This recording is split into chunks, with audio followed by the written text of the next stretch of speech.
Hello there and welcome back to another video, and today I'm going to be reviewing The Dark Knight Rises. So, let's get into it. So, what did I think of this film? Again, loved it. This whole trilogy to me is just perfect. I saw it in the cinemas as well as the other two films. I've done a review somewhere of the other two, of Batman Begins and The Dark Knight, and seeing all of them in cinemas, it's really sort of changed my opinion on these films.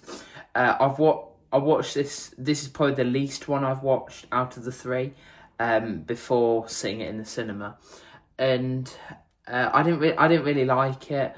I thought it was okay, but seeing it in the cinema, I think this is probably the best cinema experience I've had out of the three. I don't know if I was like feeling off the other days, but this, I would say, in terms of seeing it on the big screen in IMAX, I'd say this is my favourite one out of the three. I love how it just sort of wraps everything up together. The highlight of this film for me is Tom Hardy, I think it is, who plays Bane. His voice, I don't know how they sort of like distorted it a little, but his voice in the Bane mask thing, whatever you call it, I think it's just amazing. Like, it sends like a chill like down your spine, and it really like hits you hard. Like whenever you see it, like you're scared of him, but you want to see more. I think it's kind of like the Joker a little bit, if you get what I mean. My favourite scene for him is probably when they're in sort of like the sewage area, like the water bit, and Batman and Bane are just having that fight, and he just keeps punching him, and Bane's just like not bothered by it at all. He just goes like that, just shrugs it off, and I love that bit. And obviously when he, like, there's a scene where like the rips half the cowl off Bruce Wayne's face. I think that whole scene is just absolutely amazing. Again, love his voice, sort of like the way he acts, and it's kind of like comedic, sort of like your very stereotypical sort of like comic book bad guy, I feel like he is. But yeah, love the villain. He's not my favourite out of the Dark Knight trilogy. Obviously, I love Heath Ledger's Joker. I don't think anyone has ever or will ever come close to sort of that level of greatness of his performance. But yeah, I love this villain. I would have rather, if you've seen the original script for The Dark Knight Rises before Heath Ledger's passing, it had a lot more of the Joker in it, and I would have loved to have seen that. But and like Bane, I don't really know much about his character other than this film. But yeah, loved his performance overall. Something I also noticed, not during the film, but sometime after, was how Bruce Wayne is sort of like paralleled between this film and the start of Batman Begins.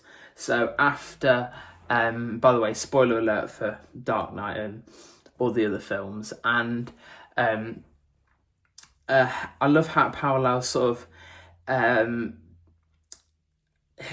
his parents dying, and then Rachel dying in The Dark Knight as well.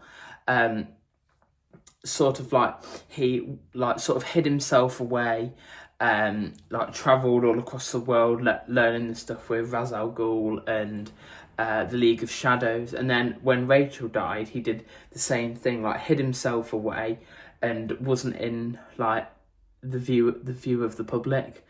And I love that because it really just shows how much that Rachel meant to him, that she was his way out of the Batman life, and she was his chance for a normal life, like he says in the film.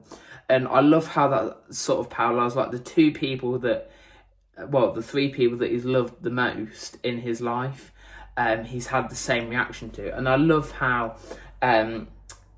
Christopher Nolan did that. I don't know if that was intentional or or if that was just purely coincidence, how his reaction to both of the deaths is the same. And yeah, I just thought that was really, really clever, and something that I didn't necessarily pick up on the first time I watched it. I think also as well that's really similar to another parallel that they do. I've noticed like they do a lot of sort of like parallels between Batman Begins and The Dark Knight Rises. Again, I don't know if that was intentional to hark back to the first film a lot, but also as well when he was in that prison, I can't remember where it was, but when he was in that prison and kept having to climb up out of the well thing, it kept like flashing back to when he fell into the well at Wayne Manor, when he first found his fear of bats and his father came down and rescued him. That again, loved how like he had like all the bats like flying around him, as like it was flashing between scenes of him climbing, and then at the start of Batman Begins. Love that.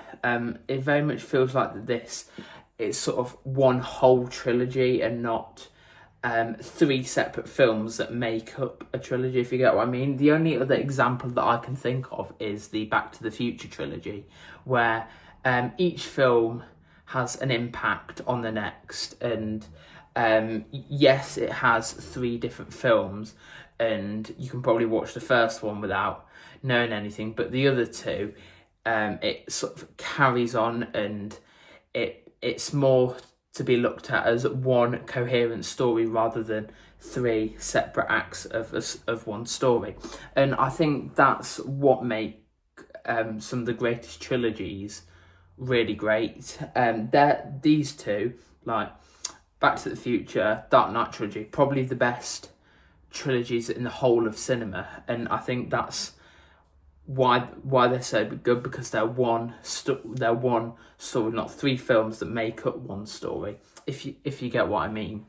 Yeah, I love how it's sort of like referencing the other two films, and especially like most of this film was, I feel like it's sort of a part two to The Dark Knight's part one. I know that sounds a bit contradictory with me saying that it's one coherent story, but I feel like most of the events of this film were sort of the reactions to the events of The Dark Knight.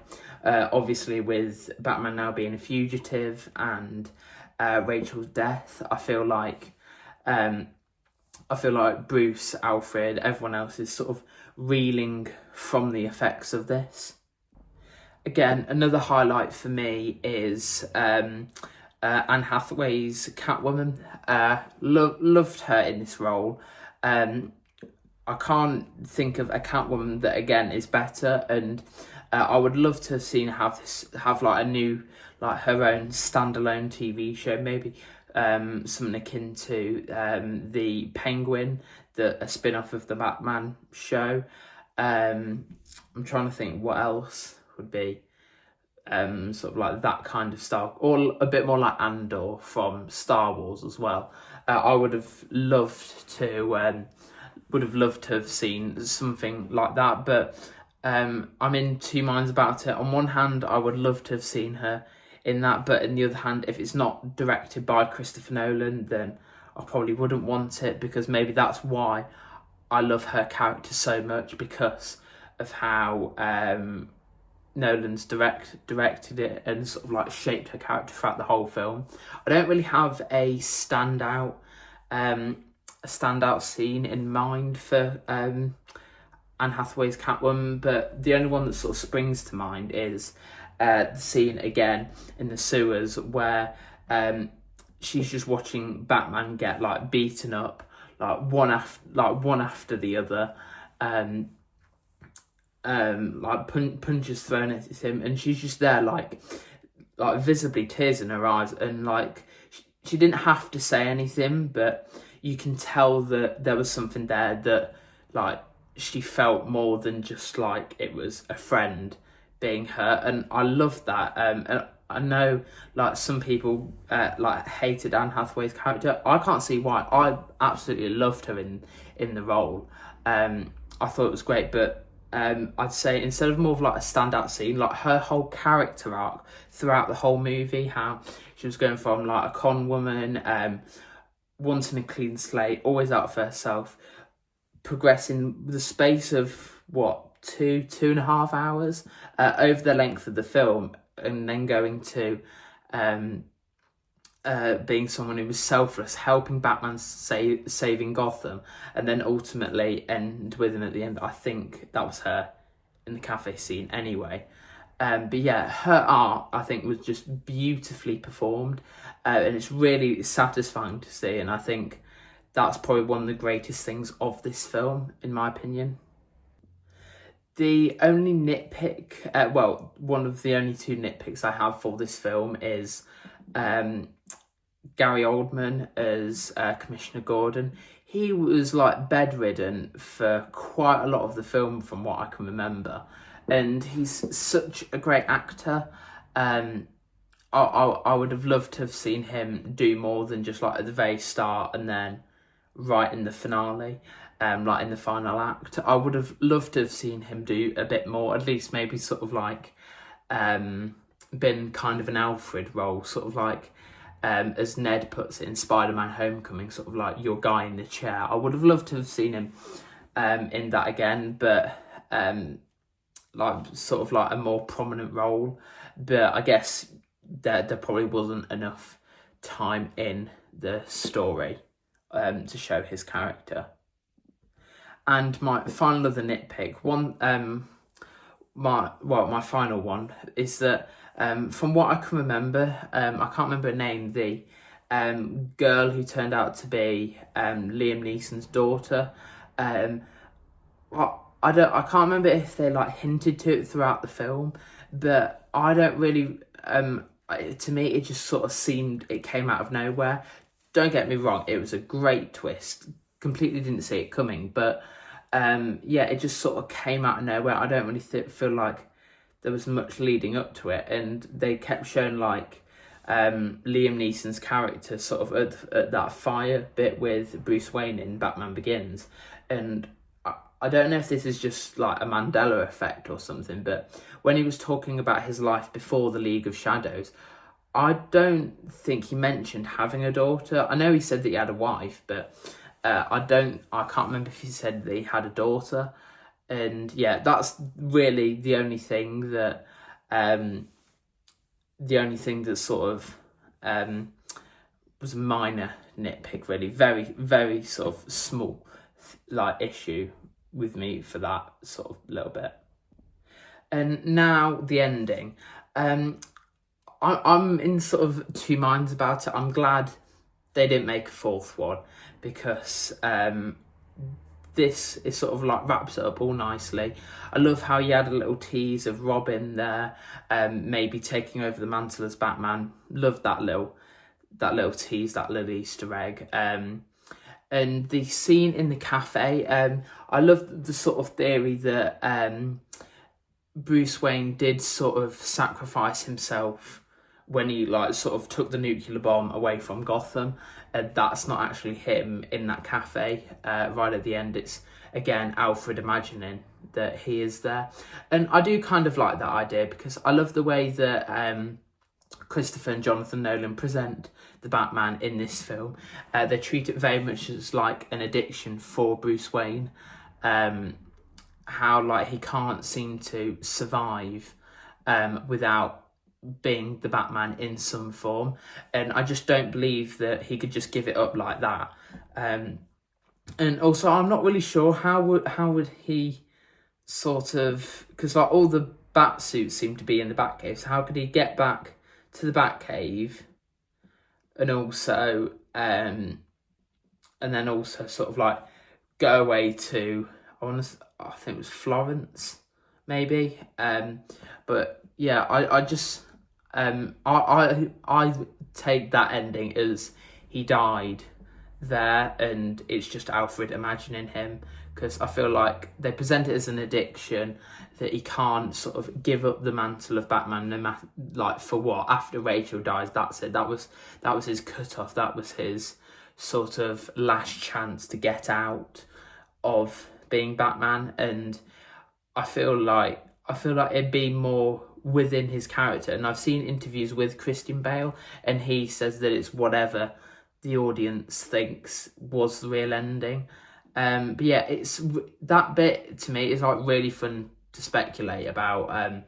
I've been thinking about that for days now, ever since seeing the film, and since when I first saw it on Blu-ray, it didn't really sort of cross my mind that much. But seeing it again in the cinema, it really sort of elevated the experience for me, and